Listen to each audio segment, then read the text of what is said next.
बहस में कभी कोई नहीं जीता है, ये पुरानी कहावत बिल्कुल सच है। बहस में जीतने की कोशिश करते समय हम में से ज़्यादातर लोग जो सबसे बड़ी गलती करते हैं वह ये है कि हम सामने वाले के अहंकार पर हमला कर देते हैं।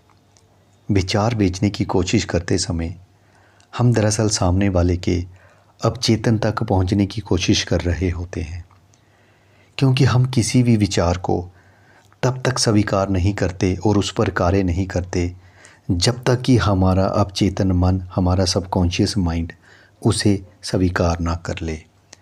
अवचेतन मन द्वारा किसी विचार को स्वीकार कराने का बस एक ही तरीका मनोवैज्ञानिकों को मालूम है, और वह है सुझाव द्वारा।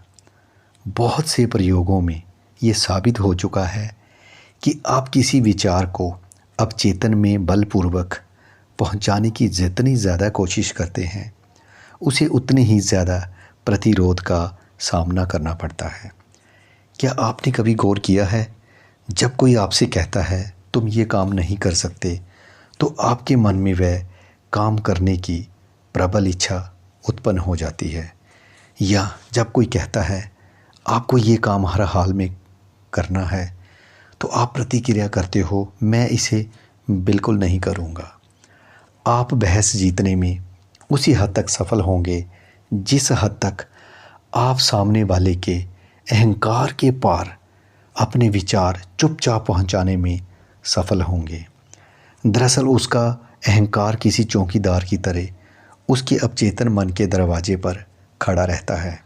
यदि आप उसके अहंकार को जगाते हैं या उसे बहुत ज़्यादा उकसा देते हैं, तो उसका अहंकार आपके विचारों को पार जाने ही नहीं देगा। ये बहुत ही इम्पॉर्टेंट बात है। बहस में जीतने का पहला नियम ये है कि सामने वाले को अपना मत रखने दें, उसे अपनी बात खुलकर कहने दें, बीच में बाधा ना डालें, सामने वाले को अपना मत रखने दें।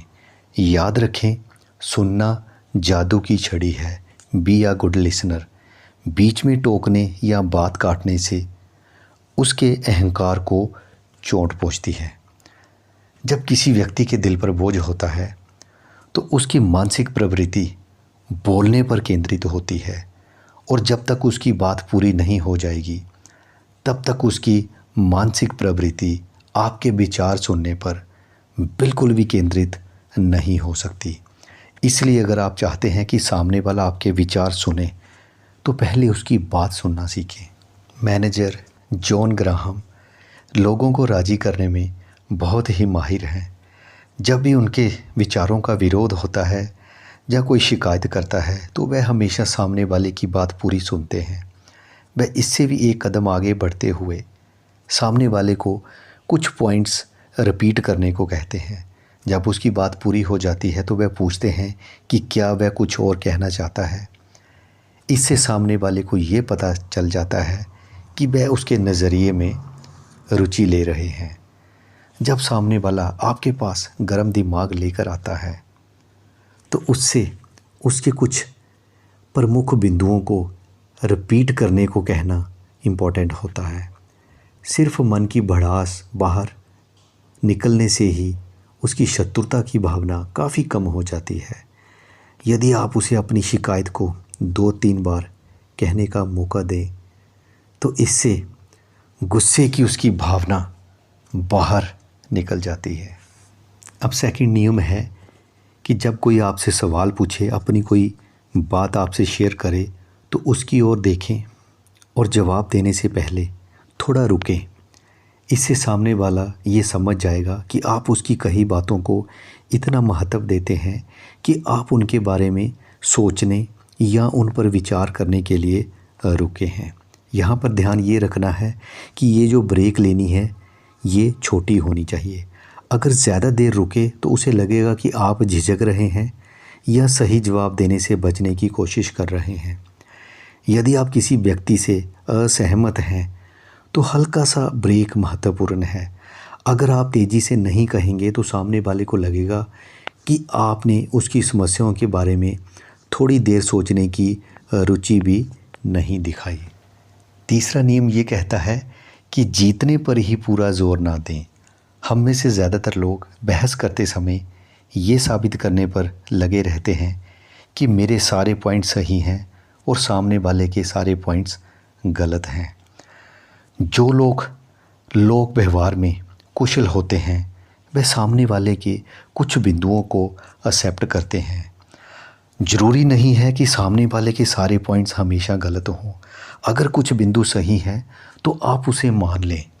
अगर आप उसकी कुछ बातों को एक्सेप्ट करते हैं जो सही है तो इस बात की संभावना रहेगी कि बड़े सवाल आने पर सामने वाला आपकी बात मान लेगा। फोर्थ नियम कहता है कि अपनी बात को संयम के साथ, पेशेंस के साथ और सटीकता से प्रेजेंट करें। जब हमारे विचारों का विरोध होता है तो हम उन्हें स्वीकार करवाने के लिए अपनी बातों को कई बार बहुत ज़्यादा बढ़ा चढ़ाकर बताना शुरू कर देते हैं। इस प्रवृत्ति से बचना ही बेहतर है। याद रखें, वैज्ञानिक परीक्षणों में ये साबित हो चुका है कि शांति से बताए जाने वाले तथ्य लोगों की राय बदलवाने में धमकियों और शक्ति के मुकाबले ज़्यादा असरदार होते हैं।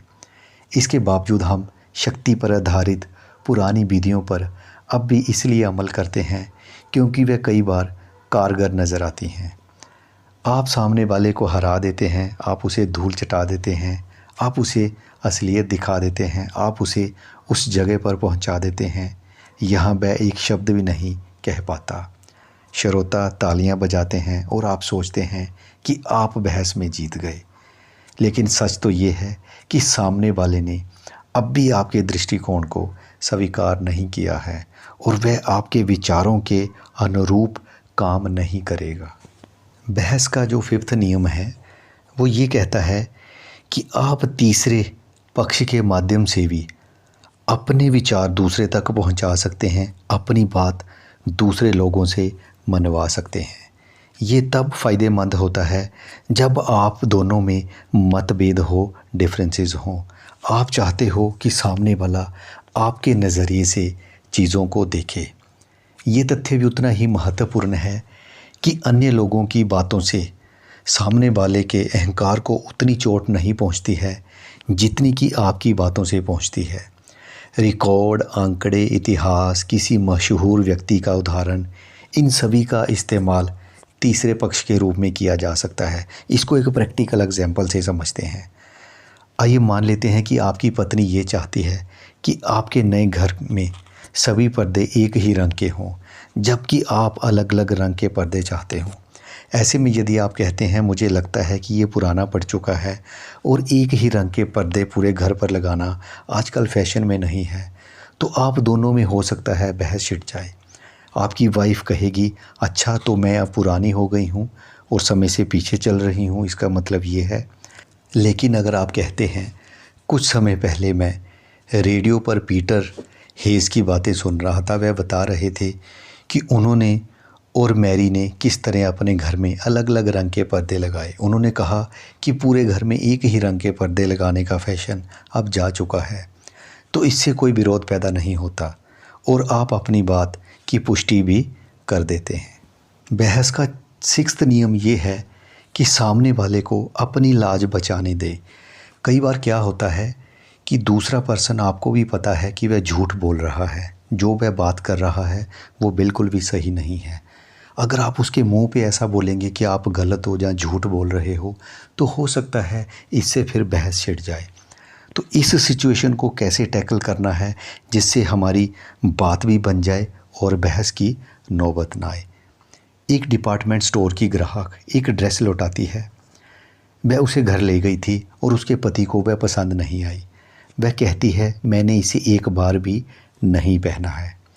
ड्रेस की जांच करने पर सेल्स क्लर्क देखती है कि उस पर ड्राई क्लीनिंग के निशान साफ दिख रहे हैं, जबकि कस्टमर कह रहा है मैंने एक बार भी नहीं पहनी है। इसका मतलब कस्टमर बिल्कुल झूठ कह रहा है।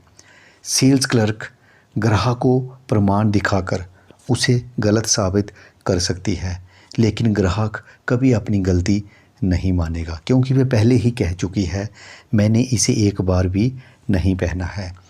इसलिए चालाक सेल्स क्लर्क महिला ग्राहक को एक सुराख दे देती है जिससे वह बाहर निकल सकती है। सेल्स क्लर्क कहती है, देखिए मैडम, कहीं ऐसा तो नहीं कि आपके परिवार के किसी सदस्य ने ये ड्रेस गलती से ड्राई क्लीनर के यहाँ भेज दी हो। कुछ समय पहले मेरे साथ भी ऐसा हो चुका है।